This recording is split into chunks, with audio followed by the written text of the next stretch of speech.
السلام عليكم ورحمة الله وبركاته. ازيكم حبايبي عاملين ايه؟ تعالوا بقى النهاردة نعمل وصفة جاتو سهلة واقتصادية وكمان موفرة جدا، مش مكلفة خالص. هنعملها ببيضة واحدة بس، كمان في الخلاط مش هنحتاج لمضرب.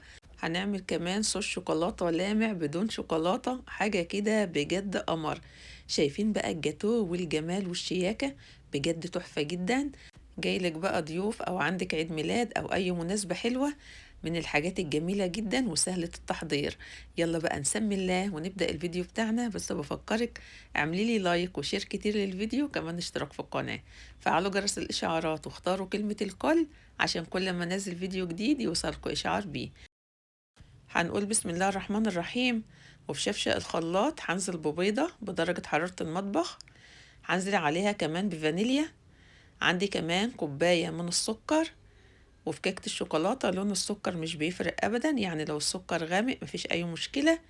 هنزل عليها كمان بكوباية وربع من الحليب البارد، عندي كمان تلت كوباية من الزيت. أهم حاجة إن احنا بنعاير كل المقادير بتاعتنا بنفس الكوباية.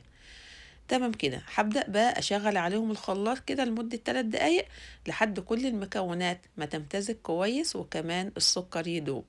في طبق بقى هبدأ أنزل بكوبايتين من الدقيق. الدقيق اللي مستخدماه دقيق متعدد الاستخدامات، ممكن تستخدمي دقيق مخصص للكيك. كوبايتين الدقيق هنزل عليهم كمان بمعلقة كبيرة من النشا أو الكورن فلاور. عندي كمان معلقة كبيرة ممسوحة من البيكنج باودر أو خميرة الحلويات كيك شيف. وهننزل عليهم كمان بمعلقة ونص كبيرة من الكاكاو الخام الأسباني. هنبدأ بقى ننخل كده المكونات الجافة بتاعتنا أكتر من مرة، يعني 4 أو 5 مرات. الطريقة دي فعلا بتخلي الكيك هاش وخفيف جدا. ما ننساش طبعا رشة الملح مهمة جدا في الكيكة. هننزل بقى دلوقتي بالمكونات السائلة اللي موجودة في الخلاط، وهنبدأ بالمضرب اليدوي ونبدأ بقى نقلب بالشكل اللي انتوا شايفينه. طبعا الكيك مش بيحتاج لتقليب كتير، احنا بس يدوب بنخلط كده كل المكونات مع بعضها. كيكة الصاج بتبقى خفيفة عن الكيكة اللي بنعملها في الصينية، خلي بالكم. يعني الكيكة دي هتحسوا ان هي خفيفة شوية، ملهاش قوام تقيل. بعد ما بنقلب بقى كل المكونات بالشكل ده بيكون القوام بتاع الكيك. تعالوا بقى نجيب ربع معلقة صغيرة من الكربوناتو اللي بنضيفه للطعمية، ربع معلقة صغيرة. هنضيف عليها معلقة كبيرة من الخل، وهنبدأ نقلب بقى أثناء الفوران. هنقلب بقى ونخلط برضو كده كل المكونات مع بعضها بالشكل الجميل ده. تعالوا بقى نجيب عندي صاج. الصاج ده مقاسه 33 في 33، وما تسألوش ليه، أنا مش عارفة بصراحة. المفروض كان يبقى 35 في 35 أو 30 في 30، بس هو مقاسه بالظبط 33 في 33. طبعا ممكن تنزل الخليط ده في صاج 30 في 40 هيكون أفضل، بس الصاج اللي عندي مربع. هبدأ بقى أنزل كده بكل خليط الكيك بالشكل ده. طبعا الصاج أنا فرشاه ورقة زبدة وده مهم جدا. بس كده هبدأ بس كم خبطة على الرخامة وعلى فرن سخن درجة حرارة متوسطة. أخد معايا بالظبط 12 دقيقة، ما تأخروش عن 12 دقيقة علشان الكيكة ما تنشفش. اول لما بيخرج من الفرن بيبقى معايا بالشكل ده، ببدأ على طول اغطيه بفوطة كده او فوطين مطبخ نضاف، وهسيبه لحد اما يبرد.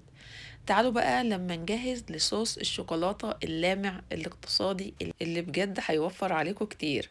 في كوباية هنزل بنص كوباية من السكر البودرة، تمام.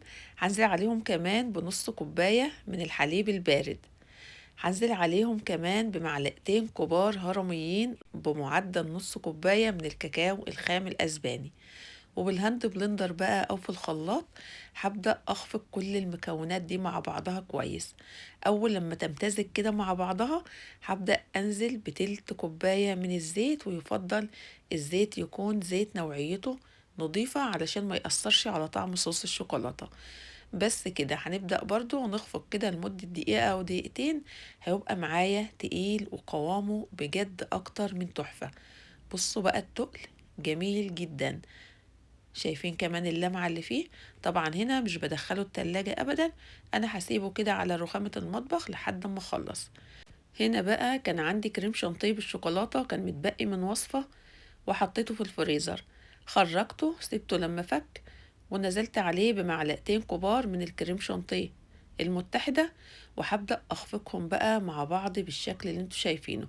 طبعا كمية الجاتو دي هتحتاج مننا نص كوباية من الكريم شانتيه. نص كوباية الكريم شانتيه في الشتاء بضيف عليها كوباية إلا ربع من المية المتلجة، ومعلقتين كبار من السكر، وبنخفقهم بالمضرب الكهربائي لمدة 5 دقايق ل7 دقايق.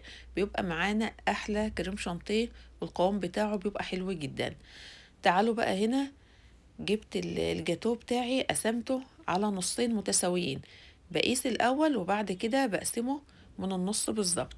جبت بقى بوردة أو القطاعة، وهبدأ أثبت كده أول جزء. طبعا بحط كريم شانتيه كده على البورد علشان خاطر أقدر أثبت قطعة الكيك عليها.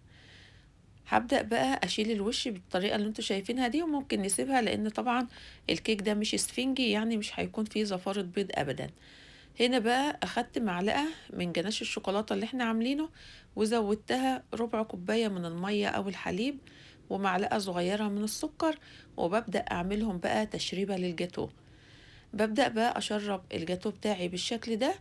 وهنا الكريم شانتيه كنت حاطاه في كيس حلواني أو في كيس تلاجة، وهنبدأ نوزع الكريمة بتاعتنا وبالسباتيولا أو بظهر معلقة أو بأي حاجة متوفرة عندك، وهنبدأ نوزع بقى ونساوي طبقة الكريمة بالشكل اللي انت شايفاه. بس كده. تعالوا بقى نجيب الجزء التاني. بصوا قد ايه الكيكة طرية وهشة وبجد تحفة، المسام بتاعتها مفتوحة طرية جدا. هبدأ برضو أثبتها، وهنبدأ نسقيها بتشريبة الشوكولاتة أو الكاكاو المخفف بالحليب بالشكل ده. تمام. وهبدأ أفرد الطبقة التانية من الكريم شانتيه. نبدأ بقى نوزع تاني طبقة بنفس الطريقة بالظبط، وبرضو بالسباتيولا، وهبدأ أسويها بقى بنفس الطريقة اللي عملنا بيها أول طبقة. طبعا ما بنبالغش في طبقة الكريمة، يعني على قد ما نقدر نحاول ان احنا نقلل من طبقة الكريم شانتيه، علشان برضو احنا عايزينه يكون جاتو اقتصادي. بس كده. هنا بقى لو الجو حر لازم ندخلها الفريزر مش اقل من ساعة. طبعا احنا في الشتاء والجو ساقعة، فانا هنا مدخلتلهاش الفريزر ولا حاجة. هبدأ بقى اوزع عليها جناش الشوكولاتة القمر ده على طول.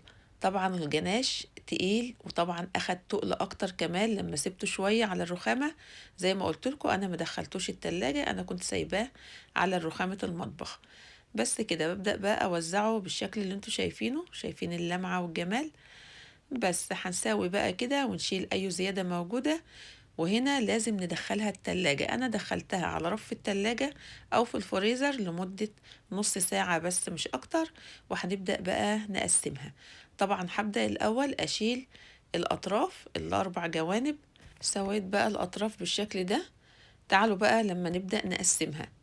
جبت السكينة المشرشرة، وهبدأ أنزلها في مية سخنة. لازم إن احنا ننزلها في مية سخنة الأول، وبنزل بالسكينة وبسحب مرة واحدة، يعني ما بروحش وباجي. بنزل السكينة في المية السخنة وامسحها، وبنزل في قطعة الجاتو وبسحب السكينة مرة واحدة. دي بتكون طريقة تقطيع الجاتو.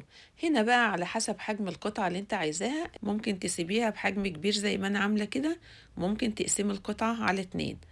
تعالوا بقى هنا جبت بقية الكريمة، وهبدأ أعمل روزيتات بالشكل اللي انتوا شايفينه. طبعا القطعة المثلثة حطيت عليها روزيتة واحدة، والقطعة الطويلة حطيت عليها روزيتتين. وعندي بقى سبرينكل ألوان، وهنبدأ برضو نزين بالشكل ده. طبعا التزيين هنا بقى ليكي انتي، أي حاجة موجودة عندك ابدأي زيني بيها. أنا كان عندي السبرينكل الملون ده، بدأت برضو أوزعه. وعندي كمان صوص فراولة، هبدأ برضو احط كام نقطة كده على كل قطعة من الجاتو. بس كده. التزيين كان بسيط وكمان سهل جدا، وده بيكون الشكل النهائي للجاتو اللي احنا عملناه النهاردة ببيضة واحدة بس. ما كلفناش حاجة خالص، بجد تحفة وطعمه جميل جدا. لو عندك مناسبة بقى تقدري تقدميه في الأطباق دي. الأطباق دي سعرها رخيص مش غالي خالص. كنت جايبة ال50 ب25 جنيه. بس كده، وده كان الفيديو بتاعنا النهارده. كل المقادير باسيبها لكم مكتوبة في صندوق الوصف وشوفوها. ما تنسوش اللايك والشير الكتير للفيديو وكمان الاشتراك في القناة. بحبكم في الله، والسلام عليكم ورحمة الله وبركاته. مع السلامة.